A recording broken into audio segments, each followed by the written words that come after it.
ಭಾರತದಲ್ಲಿ ಹೇಗೆ ಪತ್ರಿಕೋದ್ಯಮದ ಕೊಲೆ ಆಗ್ತಾ ಇದೆ? ಪತ್ರಿಕೋದ್ಯಮದ ಹತ್ಯೆ ಅನ್ನೋದು ಒಂದು ಸೊಳ್ಳೆಯನ್ನ ಕೊಂದಷ್ಟು ಹಗುರ ವಿಷಯ ಆಗ್ತಾ ಇದೆಯಾ? ಭ್ರಷ್ಟಾಚಾರವನ್ನ ಬಹಿರಂಗಪಡಿಸಿದ್ದೇ ಪತ್ರಕರ್ತನ ಹತ್ಯೆಗೆ ಕಾರಣ ಆಯಿತು ಅನ್ನುವಂಥ ಆರೋಪಗಳಿವೆ. ಇದು ಯಾಕೆ ತುಂಬಾ ಗಂಭೀರ ವಿಷಯ ಆಗಿದೆ? ನಮ್ಮ ಕ್ರಿಮಿನಲ್ ವಿಚಾರಣಾ ವ್ಯವಸ್ಥೆ ಅಂತಹ ಕೊಲೆಗಳಲ್ಲಿ ಹೇಗೆ ಭಾಗಿಯಾಗಿದೆ? ಒಂದ್ ಕಡೆ ಸೇತುವೆಗಳು ಕುಸಿತಾ ಇದ್ರೆ ಇನ್ನೊಂದ್ ಕಡೆ ಭ್ರಷ್ಟಾಚಾರ ಬಯಲು ಮಾಡುವಂತ ಪತ್ರಕರ್ತರ ಹತ್ಯೆ ಆಗ್ತಾ ಇದೆ. ಹೀಗಿರುವಾಗ ದೇಶ ಹೇಗೆ ಪ್ರಗತಿ ಆಗುತ್ತೆ? ಪತ್ರಿಕಾ ಸ್ವಾತಂತ್ರ್ಯದ ವರದಿಗಳ ಕುರಿತಾಗಿ ಜಾರ್ಜ್ ಸೋರಸ್ ಮೇಲೆ ಆರೋಪ ಮಾಡೋರು ಈ ಕೊಲೆ ಬಗ್ಗೆ ಏನ್ ಹೇಳ್ತಾರೆ? ಜಾರ್ಜ್ ಸೋರಸ್ ಈಗ ಕೊಲೆ ಮಾಡಿದ್ದಾರೆ ಅಂತ ಅವ್ರು ಹೇಳ್ತಾರಾ? ತಳಮಟ್ಟದ ಪತ್ರಿಕೋದ್ಯಮವನ್ನ ಮುರಿಯುವಲ್ಲಿ ಭ್ರಷ್ಟಾಚಾರ ಮಾಫಿಯಾಗಳ ಪಾತ್ರ ಏನು? ನಾಲ್ಕನೇ ಸ್ತಂಭ ಇಲ್ಲದೆ ನಮ್ಮ ಪ್ರಜಾಪ್ರಭುತ್ವ ಬಲವಾಗಿ ನಿಲ್ಲಲು ಸಾಧ್ಯ ಇದೆಯಾ? ಪತ್ರಕರ್ತ ಮುಖೇಶ್ ಚಂದ್ರಾಕರ್ ಅವರ ಹತ್ಯೆ ದೇಶದಲ್ಲಿ ಪತ್ರಿಕೋದ್ಯಮಕ್ಕೆ ಬಂದಿರುವಂತಹ ಅಪಾಯಗಳ ಕುರಿತು ಮತ್ತೆ ತಳಮಟ್ಟದ ವರದಿಗಳ ಪ್ರಾಮುಖ್ಯತೆ ಬಗ್ಗೆ ಇವತ್ತಿನ ವಿಡಿಯೋದಲ್ಲಿ ವಿವರವಾಗಿ ಹೇಳ್ತೀವಿ. ನೇರವಾಗಿ ನಿಮ್ಮ ಬದುಕಿಗೆ ಸಂಬಂಧಿಸಿದಂತಹ ಇಂಥ ನಿರ್ಣಾಯಕ ವಿಷಯಗಳ ಬಗ್ಗೆ ಇಲ್ಲಿನ ಮಡಿಲ ಮೀಡಿಯಾಗಳು ಸರ್ಕಾರವನ್ನು ಕೂಡ ಪ್ರಶ್ನೆ ಮಾಡಲ್ಲ, ನಿಮಗೂ ಸತ್ಯ ಹೇಳಲ್ಲ. ಆದ್ರೆ ವಾರ್ತಾ ಭಾರತಿ ಮಾತ್ರ ಈ ಬಗ್ಗೆ ನಿರಂತರ ವರದಿ ವಿಶ್ಲೇಷಣೆಗಳನ್ನ ಪ್ರಕಟಿಸ್ತಾ ಇದೆ, ವಾಸ್ತವಗಳನ್ನ ನಿಮಗೆ ತಲುಪಿಸ್ತಾ ಇದೆ. ಹಾಗಾಗಿ ನೀವಿನ್ನೂ ನಮ್ಮ ಚಾನೆಲ್ ಅನ್ನ ಸಬ್ಸ್ಕ್ರೈಬ್ ಮಾಡಿಲ್ಲ ಅಂತ ಅಂದ್ರೆ ಈಗಲೇ ಈ ವಿಡಿಯೋ ಕೆಳಗೆ ಕಾಣ್ತಾ ಇರುವಂತಹ ಸಬ್ಸ್ಕ್ರೈಬ್ ಬಟನ್ ಹಾಗೆ ಪಕ್ಕದಲ್ಲಿರುವಂತಹ ಬೆಲ್ ಐಕಾನ್ ಪ್ರೆಸ್ ಮಾಡಿ ನಮ್ಮನ್ನ ಪ್ರೋತ್ಸಾಹಿಸಿ. ಈಗ ವಿಷಯಕ್ಕೆ ಬರೋಣ. ಪತ್ರಕರ್ತ ಮುಖೇಶ್ ಚಂದ್ರಾಕರ್ ಹತ್ಯೆ ಪ್ರಕರಣ ಈಗ ಚರ್ಚೆಯಲ್ಲಿದೆ. ಛತ್ತೀಸ್ಗಢದ ಬಸ್ತರ್ನಲ್ಲಿ ನಡೆದಿರುವಂತಹ ಈ ಹತ್ಯೆ ಗಂಭೀರ ಪ್ರಶ್ನೆಗಳನ್ನ ಎತ್ತಿದೆ.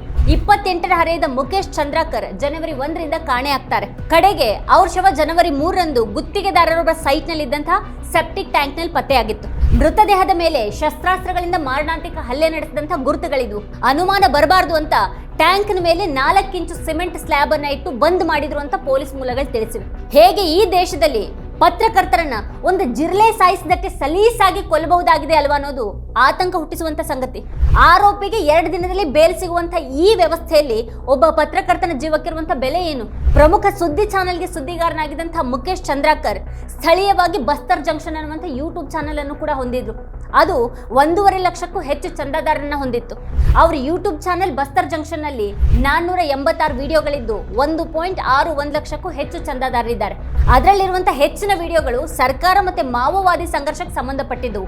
ಮುಖೇಶ್ ಚಂದ್ರಾಕರ್ ಹತ್ಯೆಯಾಗಿರೋದು ಛತ್ತೀಸ್ಗಢದ ಬಿಜಾಪುರದಲ್ಲಿನ ರಸ್ತೆ ಕಾಮಗಾರಿ ಕುರಿತು ವರದಿ ಮಾಡಿದಂತ ಕಾರಣಕ್ಕಾಗಿ.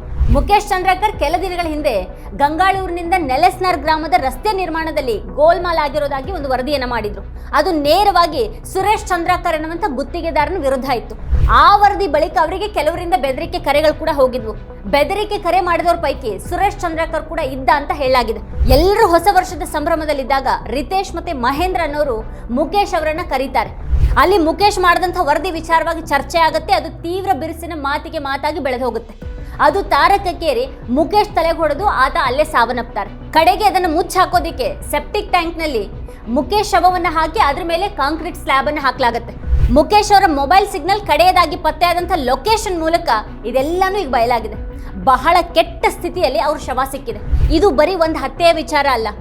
ನಮ್ಮ ದೇಶದ ಪತ್ರಿಕಾ ಸ್ವಾತಂತ್ರ್ಯ ಜಾಗತಿಕ ಸೂಚ್ಯಂಕದಲ್ಲಿ ಯಾವ ಮಟ್ಟದಲ್ಲಿದೆ ಅನ್ನೋದು ಈಗಾಗಲೇ ಗೊತ್ತಿರುವಂತಹ ವಿಚಾರ.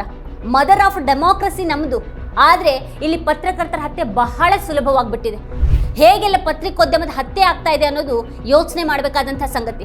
ದೊಡ್ಡ ದೊಡ್ಡ ಪತ್ರಕರ್ತರು ಚಾನೆಲ್ಗಳನ್ನೆಲ್ಲ ಖರೀದಿಸಲಾಗಿದ್ದು ಇಡೀ ಪತ್ರಿಕೋದ್ಯಮವನ್ನ ತಮಗ್ ಬೇಕಾದ ಹಾಗೆ ನಿಯಂತ್ರಿಸುವವರು ಕೂಡ ಇದ್ದಾರೆ.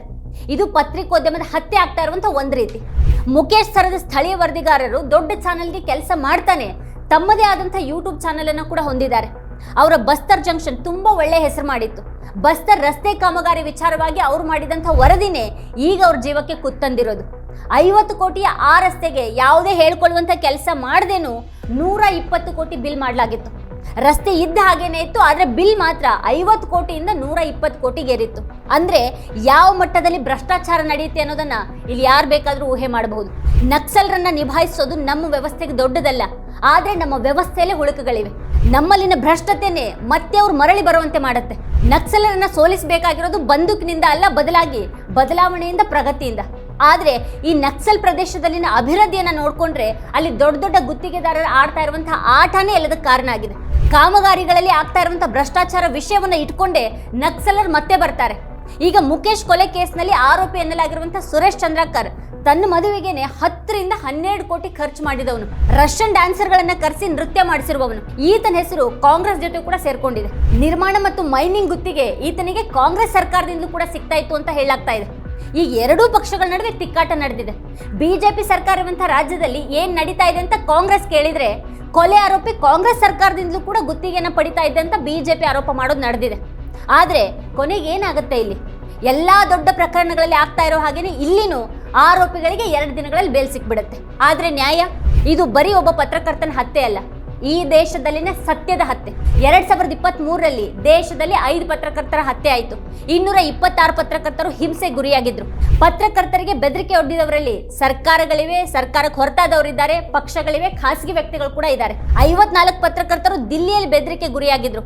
2ನೇ ಸ್ಥಾನದಲ್ಲಿ ಪಶ್ಚಿಮ ಬಂಗಾಳ ಇದ್ದು, ಅಲ್ಲಿ 25 ಪತ್ರಕರ್ತರು ಬೆದರಿಕೆಯನ್ನು ಎದುರಿಸಿದ್ರು. ಮಣಿಪುರದಲ್ಲಿ 22 ಪತ್ರಕರ್ತರು ಬೆದರಿಕೆಗೆ ತುತ್ತಾಗಿದ್ದಾರೆ.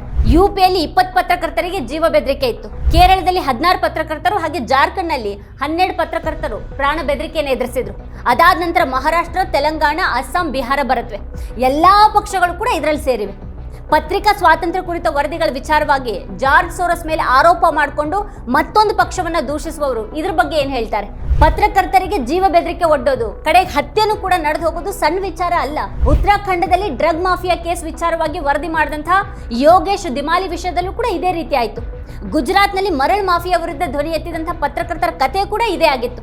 ಮಧ್ಯಪ್ರದೇಶದಲ್ಲಿ ಒಬ್ಬ ಪತ್ರಕರ್ತನು ಸೇರಿ 8 ಮಂದಿಯನ್ನ ಪೊಲೀಸ್ ಸ್ಟೇಷನ್ನಲ್ಲಿ ಬೆತ್ತಲೆಗೊಳಿಸಲಾಗಿತ್ತು. ಸತ್ಯ ಹೇಳೋರು ಪಾಡಿದು. ಹೇಗೆ ಸತ್ಯ ಜನರಿಗೆ ಮುಟ್ಟಲಾಗದ ಹಾಗೆ ಮಾಡಲಾಗ್ತಾ ಇದೆ, ಮತ್ತು ಅದಕ್ಕಾಗಿ ಪತ್ರಿಕೋದ್ಯಮವನ್ನೇ ಖರೀದಿ ಮಾಡೋದು ಅಥವಾ ಬೆದರಿಸೋದು, ಕಡೆಗೆ ಹತ್ಯೆಯನ್ನು ಕೂಡ ಮಾಡೋದು ಹೇಗೆ ನಡೆಯುತ್ತೆ ಅನ್ನೋದನ್ನು ತಿಳಿಬೇಕಾಗಿದೆ. ಇಲ್ಲಿ ಎಲ್ಲಿ ತಪ್ಪುಗಳಾಗ್ತಾ ಇವೆ ಅಂತ ಪರಿಶೀಲಿಸುವಂಥ ಪತ್ರಕರ್ತನ ಹೊಣೆಗಾರಿಕೆ ಇವತ್ತು ಅಪಾಯದಲ್ಲಿದೆ. ಆದರೆ ಇದನ್ನು ನಮ್ಮದೇ ಮೀಡಿಯಾಗಳು ಹೇಗೆ ನೋಡ್ತಾ ಇವೆ? ನಮ್ಮದೇ ನಡುವಿನ ಒಬ್ಬ ಪತ್ರಕರ್ತನ ಹತ್ಯೆಯನ್ನ ಈ ಮೀಡಿಯಾಗಳು ವರದಿ ಮಾಡಿರುವಂಥ ರೀತಿ ಅಂಥದ್ದು. ತಮ್ಮ ಪ್ರಾಣವನ್ನೇ ಪಣಕ್ಕಿಟ್ಟು ಪತ್ರಿಕೋದ್ಯಮ ಮಾಡ್ತಾ ಇರುವಂಥ ಪತ್ರಕರ್ತರ ಪರವಾಗಿ ಧ್ವನಿ ಎತ್ತೋರು ಯಾರು? ಪತ್ರಕರ್ತನ ಹತ್ಯೆ ನಡೆದಿದ್ದು, ಆ ಘಟನೆಯ ಬಗ್ಗೆ ಸೂಕ್ತ ವರದಿಯನ್ನ ನೀಡದೇ ಇರೋದು ನಾಚಿಕೆಗೇಡಿನ ಸಂಗತಿ ಅಲ್ವಾ? ಮುಖೇಶ್ ಹತ್ಯೆ ಪ್ರಕರಣದಲ್ಲಿ 3 ಆರೋಪಿಗಳ ಬಂಧನ ಆಗಿದೆ. ಅವರಲ್ಲಿ ಒಬ್ಬನಾದ ರಿತೇಶ್ ಚಂದ್ರಾಕರ್ ಮುಖೇಶ್ ಸಂಬಂಧಿನೇ ಆಗಿದ್ದಾನೆ. ಒಬ್ಬ ಪತ್ರಕರ್ತನ ಹತ್ಯೆ ಬಹಳಷ್ಟು ಪತ್ರಿಕೆಗಳಿಗೆ ಮೊದಲ ಪುಟದ ವರದಿಯಾಗದೆ ಒಳಪುಟದಲ್ಲಿ ಸುದ್ದಿ ಆಯಿತು ಅನ್ನೋದು ವಿಷಾದದ ಸಂಗತಿ. ದಿಲ್ಲಿಯ ಬಹಳಷ್ಟು ಪತ್ರಕರ್ತರು ಮುಖೇಶ್ ನೀಡುವಂಥ ವರದಿಗಳ ಮೇಲೆ ಅವಲಂಬಿತರಾಗಿದ್ರು ಮತ್ತು ಅವ್ರ ವರದಿಗಳ ಬಗ್ಗೆ ವಿಶ್ವಾಸವನ್ನು ಹೊಂದಿದ್ರು. ಆದರೆ ಅಂಥ ಮುಖೇಶ್ ಹತ್ಯೆ ಆದಂಥ ಸುದ್ದಿ ಮಾತ್ರ ಪತ್ರಿಕೆಗಳಲ್ಲಿ ಕಂಡು ಕಾಣದ ರೀತಿಯಲ್ಲಿ ಅಡಗಿ ಹೋಗಿತ್ತು. ಛತ್ತೀಸ್ಗಢದ ಬಿಜಾಪುರದಲ್ಲೇನೋ ಪತ್ರಕರ್ತರು ಹತ್ಯೆಯನ್ನು ಖಂಡಿಸಿ ಪ್ರತಿಭಟನೆಯನ್ನು ಮಾಡಿದ್ರು. ಆದರೆ ನ್ಯಾಯ ಅನ್ನೋದು ಆ ಪ್ರಾಮಾಣಿಕ ಪತ್ರಕರ್ತನ ಪಾಲಿಗೆ ಎಲ್ಲಿದೆ? ಸಾವಿರಾರು ಕೋಟಿ ರೂಪಾಯಿ ಬಂಡವಾಳ ಹಾಕಿರುವಂತಹ ಚಾನೆಲ್ಗಳು ಒಬ್ಬ ಪತ್ರಕರ್ತನ ಹತ್ಯೆಯನ್ನು ಸರಿಯಾಗಿ ವರದಿ ಮಾಡೋದಿಲ್ಲ ಅನ್ನೋದಾದ್ರೆ ಆ ಚಾನೆಲ್ಗಳು ಇದ್ರೆಷ್ಟು ಇಲ್ಲದಿದ್ರೆಷ್ಟು. ರಕ್ಷಣೆ ಮತ್ತು ನ್ಯಾಯದ ಭರವಸೆ ಇಲ್ಲದ ಸ್ಥಿತಿಯಲ್ಲಿ ಪತ್ರಕರ್ತರು ಕೆಲಸ ಮಾಡುವಂಥ ಸ್ಥಿತಿ ನಮ್ಮ ದೇಶದಲ್ಲಿದೆ. ಇದ್ರ ಬಗ್ಗೆ ಸ್ವತಃ ಪತ್ರಕರ್ತರು ಕೂಡ ಧ್ವನಿ ಎತ್ತೋದಿಲ್ಲ ಅನ್ನೋದು ಅತ್ಯಂತ ವಿಷಾದದ ಸಂಗತಿ. ಇದೇ ಈ ಹೊತ್ತಿನ ಸ್ಪೆಷಲ್. ನೋಡ್ತಾ ಇರಿ ವಾರ್ತಾಭಾರತಿ. ನೀವಿನ್ನೂ ವಾರ್ತಾಭಾರತಿ ಯೂಟ್ಯೂಬ್ ಚಾನಲನ್ನು ಸಬ್ಸ್ಕ್ರೈಬ್ ಮಾಡಿಲ್ಲ ಅಂತಂದರೆ ಈ ಕೂಡಲೇ ಸಬ್ಸ್ಕ್ರೈಬ್ ಮಾಡಿ, ಹಾಗೆ ಪಕ್ಕದಲ್ಲಿರುವಂಥ ಬೆಲ್ ಐಕಾನ್ನ ಪ್ರೆಸ್ ಮಾಡಿ ನಮ್ಮನ್ನು ಬೆಂಬಲಿಸಿ.